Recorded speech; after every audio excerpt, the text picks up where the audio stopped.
Welcome everyone, and welcome everybody who's online. My name is Robert Lilly. I'm head of Department of Economics and Business.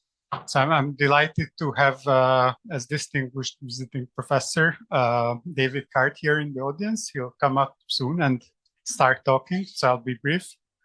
So David was invited as a distinguished visiting professor by the Rectorate and the Department of Economics and Business and the Department of Public Policy and the Department of Network Science.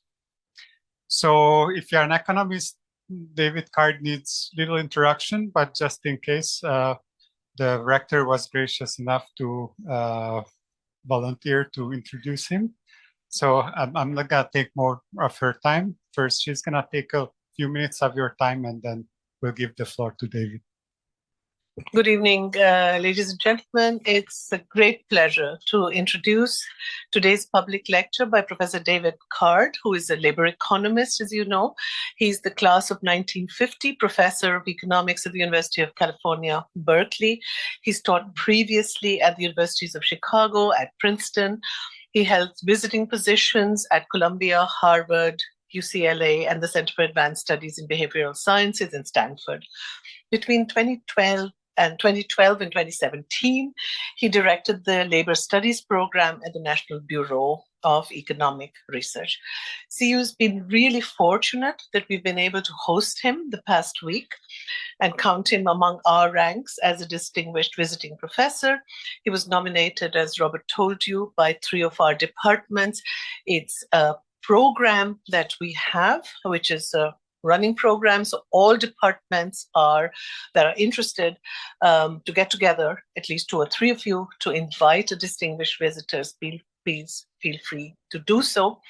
The 3 inviting departments have, of course, hosted him, but so I come very belatedly to thank you here for being here, David. It's the end of your study, your stay with us probably, but I think for us it's been a pleasure, a privilege, and a very productive stay. I hope you've enjoyed yourself. This is not your first visit to CEU. You've been with us in Budapest, and we hope this won't be your last visit here as well. So we hope you visit us when you're in Europe next. It's, of course, you're not a stranger to CEU for another reason as well. We have students in common, as we should put it, and we have collaborators in common.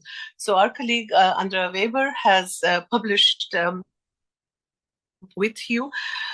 We also have 2 of the alumni from our master's program, Attila Lindner and Hedvig Horvath, who were both students of yours after they were students of ours. They did their PhDs with you and are with the University College London. They are right at the back with the youngest edition, 6 months old, to the gathering. And as we said at dinner last night, she's had a head start on labor economics. I think nobody's going to be able to beat that one. Your work has, of course, also greatly influenced the research of another one of our colleagues, Alice Hügler, who focuses on inequality, like yourself, trade unions, and also immigration themes, which are really run through your own work. Your work has been really pioneering in its economic analysis on minimum wage, on wage determination, but also in linking those 2 questions of immigration to questions of gender, racial disparities in education. And as I learned from you yesterday, when Harvard had to face a challenge on questions of affirmative action, they called upon you to defend their position for affirmative action before the Supreme Court. We won't hold it against you that the Supreme Court decided otherwise, because we know that this was an ideological and a political decision and was not based either on cause and effect, nor was it based on evidence-based policies. But that's the reason why I think it's very, very important to stress the work that you have been doing here, because you've published more than 100 journal articles, co-edited numerous books. Let me just mention the book co-authored with Alan Kruger, Myth and Measurement, The New Economics of Minimum Wage, It was published in 1995, the same year that you were awarded the prestigious John Bates Clark Prize of the American Economic Association. And then in 2021, you won the Nobel Memorial Prize in Economic Sciences for work that challenged orthodoxy and dramatically shifted our understanding of inequality and the social and economic forces that affect especially low-wage workers. Your work has shown that increases in minimum wage do not necessarily lead to fewer jobs.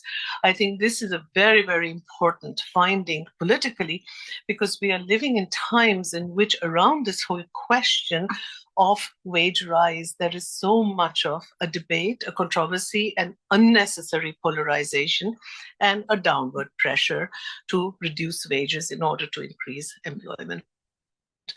But we also showed something which I think is equally important for those of us like sociologists like myself who are interested in questions of migration and immigration, where your work showed that an influx of immigrants doesn't result necessarily and always in lower wages or higher unemployment rates for local workers.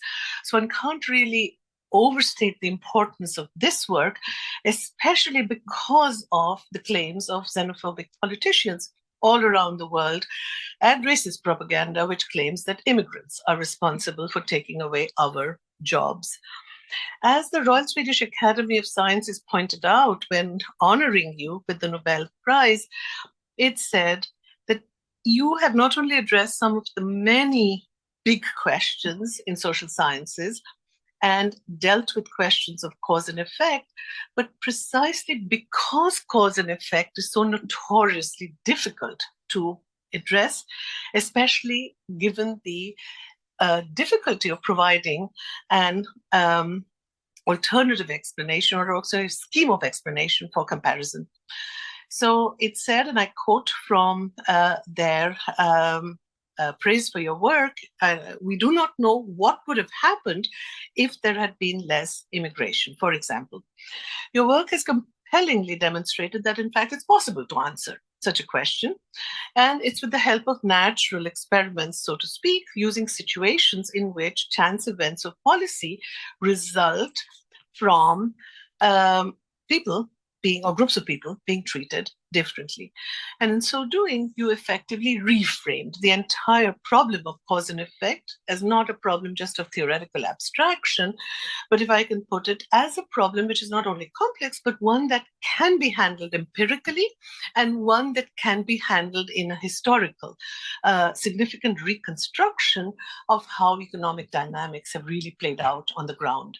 And that, for me, as somebody who comes from the social sciences, not, so the economists may forgive me, but as a social scientist, I would say that for me is the major contribution that you have made in a field which is not only interdisciplinary from my perspective, but also one which is politically and for policy making the most relevant questions that we are looking at today. So welcome again, and I really look forward to learning more, both about cause and effect and also evidence-based policies, which are also important while running the university. So thanks very much for being with us. And it's a great pleasure to have you. And let me give you the floor. Well, thank you very much for such a kind introduction. I have to say, sometimes I get these kind of introductions, and I wish I'd brought my mother along. Probably the only person who could appreciate it. Anyway, it's a great pleasure to be here. My wife and I were talking that we first came to Vienna in 1986. And so it's been many years watching things develop here. And now the CEU has moved to Vienna, so things are on the up. Anyways, very, very great to be here and appreciate everyone coming. So I'm going to talk about, as the rector said, I'm going to talk about evidence-based policy. Economics has a long tradition of debating about policy choices. One of the main founders of the field, Adam Smith, has a big long book, and a good chunk of it is devoted to arguing against a form of argument that had been made in the 1700s about the bad aspects of trade. the famous economist David Ricardo was the one who first developed a very telling and still relevant model of how trade can benefit both parties, thinking about Portugal and England. Maybe more notoriously, the founder of the American Economic Association wrote quite a bit about the bad aspects of immigration. He was an anti-immigration person. And if you look at those writings, you'll see that there really isn't any direct evidence based on what we would now call empirical evidence. In fact, most of it was introspective argument, informed by some casual understanding of the world. And that was particularly true of Adam Smith, his book contains many interesting observations about his time that still are kind of interesting to read. But in the last 50 years, the way that economists argue, and the part of the argument that is more and more important, has to do with things that they've learned from the data. So that is really what I'm going to talk about today, is sort of how that came about and how it kind of works in a couple of examples. For example, think about the question, how does the arrival of migrants affect native labor market opportunities?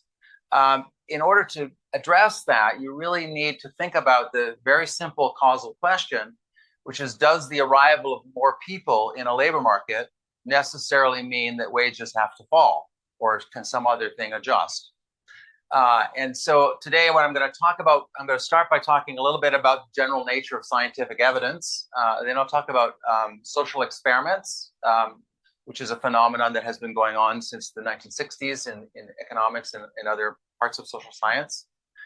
Then I'll talk about natural experiments, which the rector already has alluded to, as a way that we can possibly learn from historical and other episodes. And then I'll talk about two applications from my own research on immigration and minimum wages. And then at the end, I'll talk a little bit about a question that I think a lot of people will have, especially as I talk about the migration issue, but also perhaps minimum wages, which is, are policy choices really affected by evidence, or is there more to the story? And of course, it will turn out that there is always more to the story. So what is scientific evidence? Well, in high school, at least in North America, they try and teach students about the idea of the scientific method. And they do a terrible job of teaching it in retrospect. But what they give are examples of something like, this is a picture of Robert Boyle's famous air bell experiment. And Boyle was the guy who invented Boyle's laws from chemistry, but understood, or first figured out how to model a vacuum. And one of the things he did was show that if you pump the air out of a bell jar and had a dove inside, the dove would die. And apparently this was a huge deal. He went around to all the cities in Europe and people were very satisfied by that. Now, what's interesting about that, that's kind of how they explain scientific method in high school. What's interesting about it is you could think about it as it's a single decisive measurement. If you could observe that when you pump the air out, the dove died, then you would say, well, it must be that the air is kind of necessary for doves to live. And there's other examples of things like that where a single measurement really changed the course of history. Most famously, recently we had a solar eclipse, but the original proof of Einstein's theory of relativity, general relativity, revolved around the fact that there was a solar eclipse and they were able to measure the deflection of light as it went around the sun, around the outside of the sun. And so that single measurement actually made Einstein like a household name in the early 20th century. In many areas, however, there really isn't a single decisive measurement. And that's kind of a problem that scientists and others have been grappling with really for a very long time. So if outcomes vary a lot, for instance, if there's not a situation where you can say, I can see every time I do something that it causes something else to happen, but rather if I do this on average, something will change. You need, generally speaking, you normally have to think about treating or infecting or a larger group. And this was sort of understood. This is a picture, a well-known picture, if you know anything about smallpox. This is a picture of how they figured out that if you take someone this is a milkmaid, this is a cow, and this person here is inspecting the pox on their hands, because they figured out in the 18th century that milkmaids didn't get smallpox, and they realized if they took the infection from her pox and gave it to other people, that they would also develop some immunity. And that's the source of the word vaccination, vacca being the Latin word for cow. Another version of that would be what was going on in agriculture in the 19th century, which was trying to experiment with new seeds. And a very famous example of that, one of the founding fathers of the field of statistics was Fisher. Fisher was hired as a statistician to try and figure out what all the sort of experiments they had done at this one research station in England had uncovered. And prior to his getting in charge of the situation, what would happen would they'd plant one field, next year they'd measure it, another year they'd measure it, and they seemed to kind of go in circles. So one year it looked like one seed was good, another year it looked like another seed was good, and they didn't feel like they were making progress. And Fisher figured out that if you wanted to do some kind of scientific evaluation in a situation where there was a lot of variability, you needed to have what he called random assignment. And he divided a field up. This is a picture of the field in his agricultural station, Rotherham. And each of these little sections is a different version of the same crop. And they're carefully situated around the field so that there's multiple versions. So this one and this one and this one might be the same, and that one and that one and that one might be the same. They're situated around there so that there wouldn't be any special condition like the soil is bad here, better there, worse here, or there's more wind or sun or whatever. And that really led to a surprisingly simple idea, but it led to a huge improvement in understanding. And around that time, people began to understand not only could you do this with seeds, but you could do this with other kinds of situations, and develop the idea of what we now call a randomized controlled trial. And most people in the room, I'm sure, have heard that term, perhaps in German rather than English. So a randomized controlled trial, or RCT, a typical example would be you're trying to see if a new drug works or doesn't work. And this was exactly what happened with the COVID vaccinations. So they took a bunch of people who said they're going to volunteer to be part of the experiment, divided them into a control group and a treatment group. The control group didn't get the actual vaccine. They got something else, just salt water. The treatment group got the vaccine. And ideally, people in the control group and the treatment group don't know what the treatment status is. And also, the doctors and nurses evaluating them don't know what the treatment is, so that they don't exert their implicit biases. And that's called a double-blind experiment.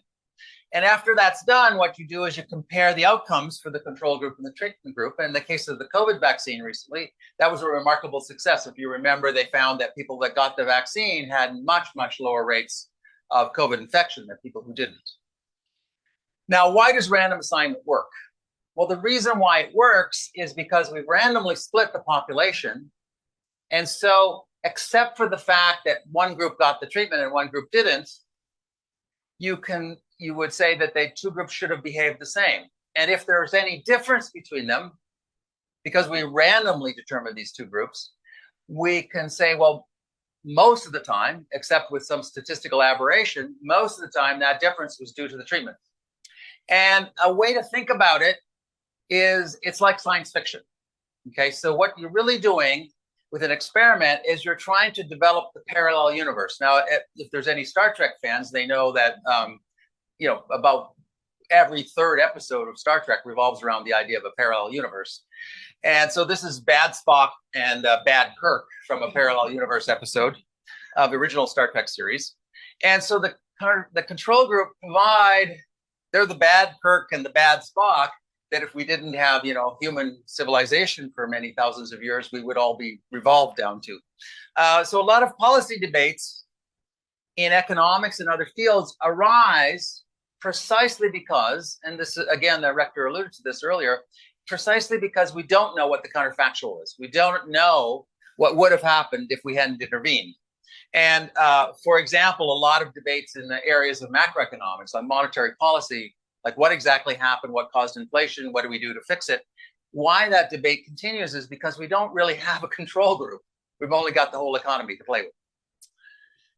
So in the 1930s and 40s, these ideas about RCTs got more and more popular. And in the early 1950s, there was a big wave of polio across North America. And a very well-known organization advocated for having a huge-scale experiment to evaluate a new polio vaccine.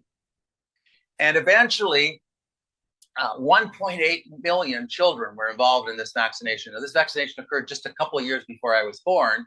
And if you grew up in my time, which of course was many decades ago, this was still salient. People still talked about it, in part because in Canada, where I was, one of the sites was very near where I grew up.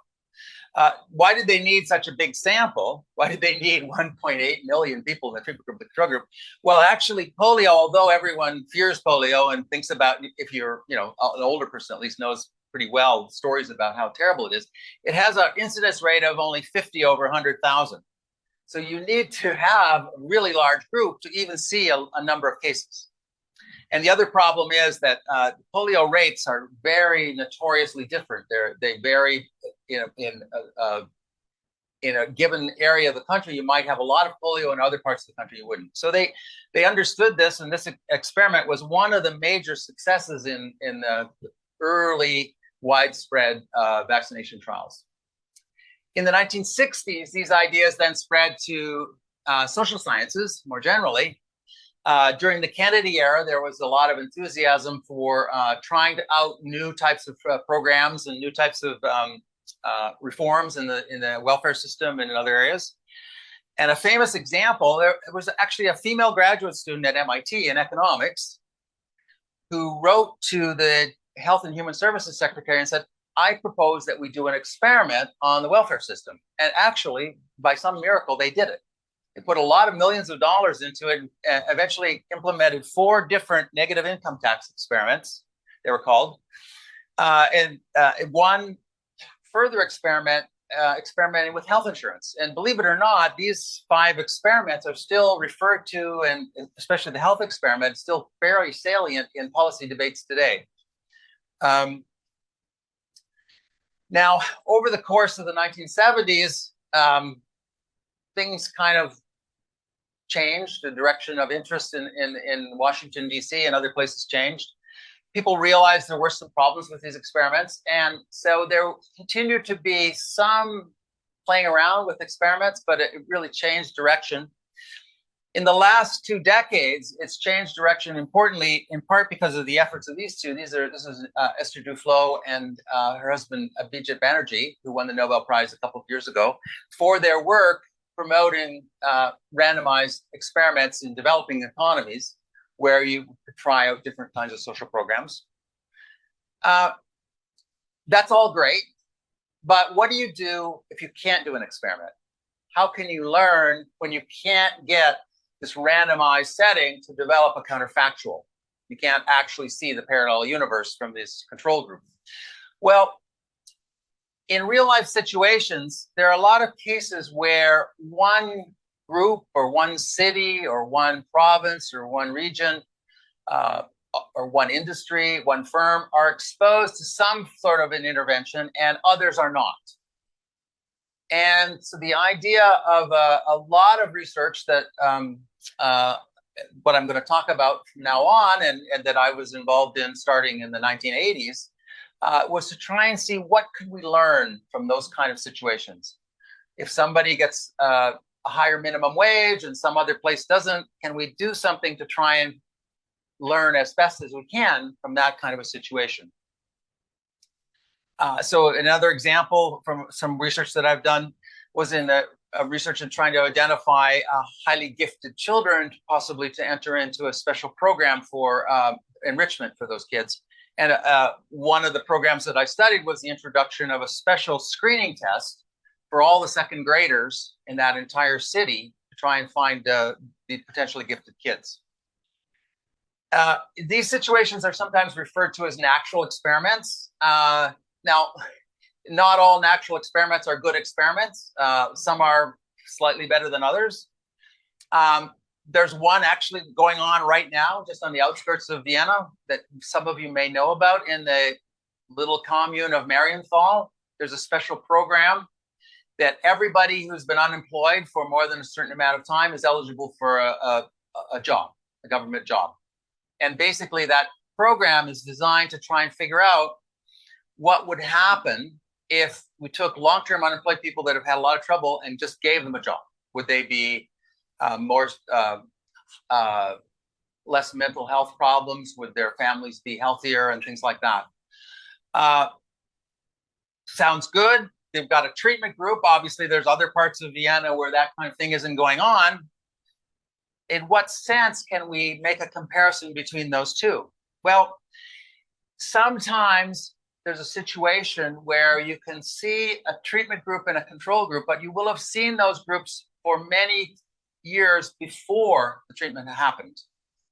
And you might be able to say, well, based on my past experience, I saw that mental health rates of older adults in Marienthal look very similar to mental health rates of older adults in other communes. And therefore, once they introduce this program, if something changes in Marienthal, I might be more led to believe that that was really due to this program. So I'm going to use these other places as my counterfactual. So I'm going to try and construct out of the non-experimental data, I'm going to try and construct something closer to an experiment, but I'm going to be able to use this past history to try and evaluate that. And an example, there's lots of examples, but I'm going to start with one of the examples that I was my first attempt to study this was the Mariel boat lift. So people who know their trashy American movies might remember that the movie Scarface opens with the scene of a bunch of people migrating from Havana into Miami. And this occurred because in March 1980, there was a big demonstration at the Peruvian embassy in Miami, or in Havana. And Fidel Castro decided that he would try and remedy the situation by telling people, well, if you want to leave Havana, anybody can leave if they want to. Just go down to the port of Mariel and get somebody to pick you up. Now, he didn't really count on the fact that there was about 2 million Cubans in Miami, 60 nautical miles away. And eventually what happened is about 125,000 people moved from Havana to Miami over the course of about 2 months. And I found out about this from an undergraduate I was teaching at Princeton, and eventually decided that it was a good opportunity to try and do a sort of natural experiment study of what happens when a lot of migrants come to a labor market. Thinking, well, this is a situation where this was about 7% increase in the labor force of Miami at the time. And it's certainly the case that no one expected it to happen. It was sort of a big shock that happened all at once. And so what I did was I decided I would compare what happened in Miami with what happened in a group of other cities that had been moving similarly to Miami in the past. And here's the data from Miami. Now, this is a graph that shows the average weekly wage of lower educated workers in Miami. It's on a logarithmic scale. So I have to apologize for that. Economists love logarithms. The way to think about this is the difference between 5.05 and 4.95 is about 10%. So it sort of measures the percentage difference. And you can see what was going on. This is the wage adjusted for inflation during the 1970s. So this is the year I graduated from high school. This is the year I graduated from, I got my bachelor's degree. And this is the year I got my PhD. You can see things were going down. And if you looked at this graph, the boat lift occurred here.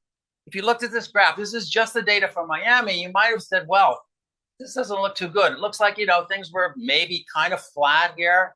Then along comes the boat lift and then things go south, right? The problem is you don't have a comparison group. So what I did was I constructed this comparison group and put it on top. And you can see two things. One, you can see it doesn't look like Miami looks so different from this group of other cities. And you can also see it's really useful to have a comparison group. Because if you don't really know what you've seen. Now, luckily for me, people have followed up my analysis. A bunch of different studies, somewhat similar in spirit. So after the end of the Algerian War, a large number of French people had to move back to France, kind of in a big hurry. After the end of the Angolan War in Africa, a lot of Portuguese people had to move back to Portugal fairly quickly. At the end of the fall of the Soviet Empire, a very large number of Russian Jews moved to Israel. At the same time, a fairly large number of ethnic Germans were allowed to move to Germany. And so those big mass migrations create similar things like the Mariel boat lift. And most of those episodes show the same kind of result, that there's a relatively small effect of this migration, although the German migration shows a little bit stronger evidence of a side effect. What about Marienthal? Well, this is actually, I can tell you a little bit about this. So these two Austrian economists, Max Casey and I forget what Mr. Lehner's first name is, have been analyzing it for some time. And they've got, this is the actual place that Marienthal is situated in. And I'm not going to try and say that word. I mean, that's just too scary for me. But this is the, on this side, this is the Marienthal and a synthetic control. So it's exactly the same as my analysis with the Mariel boat lift. It's a bunch of other communities, which in the past, this is the past, behave very similarly to Marienthal area.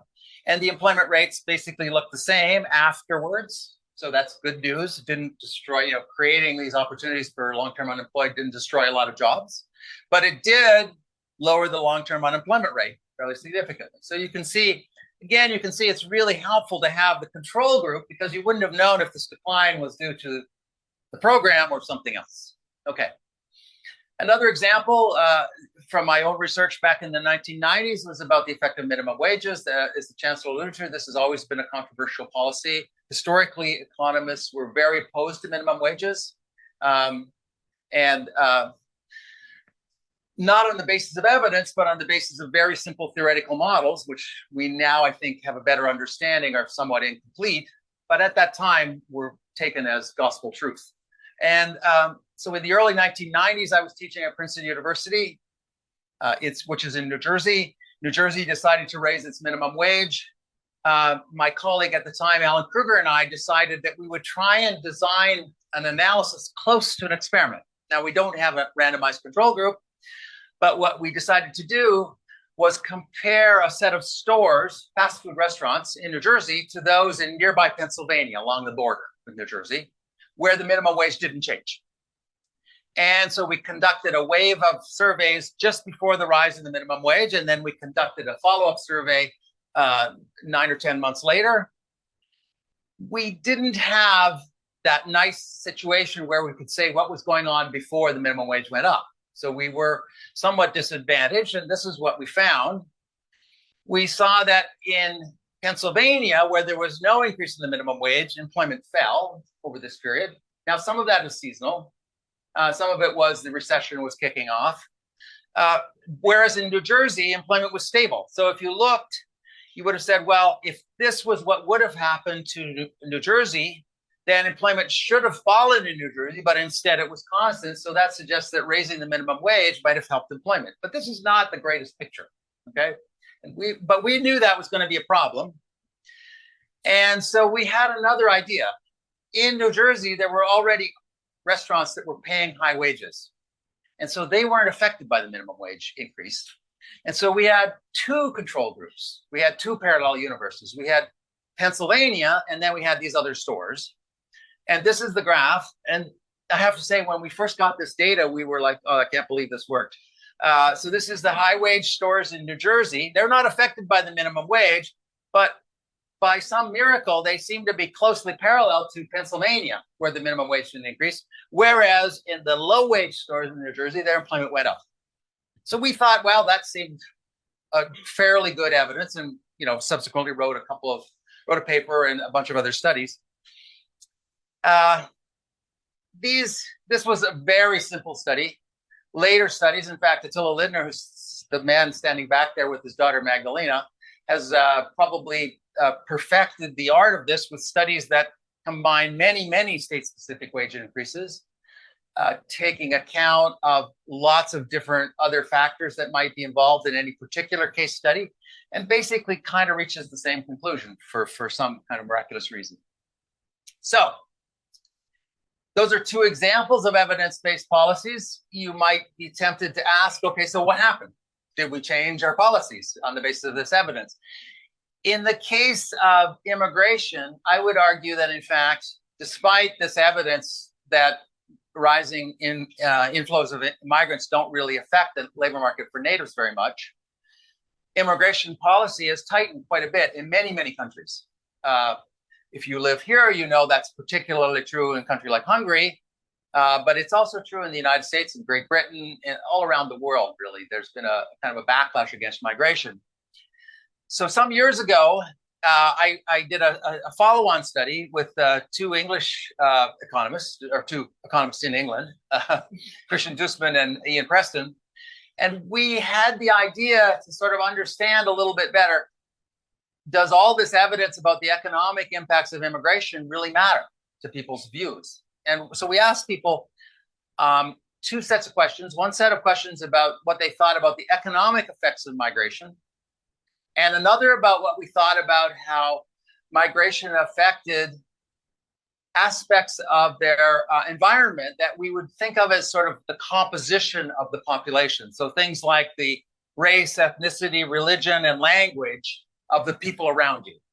Okay, and obviously migration changes that.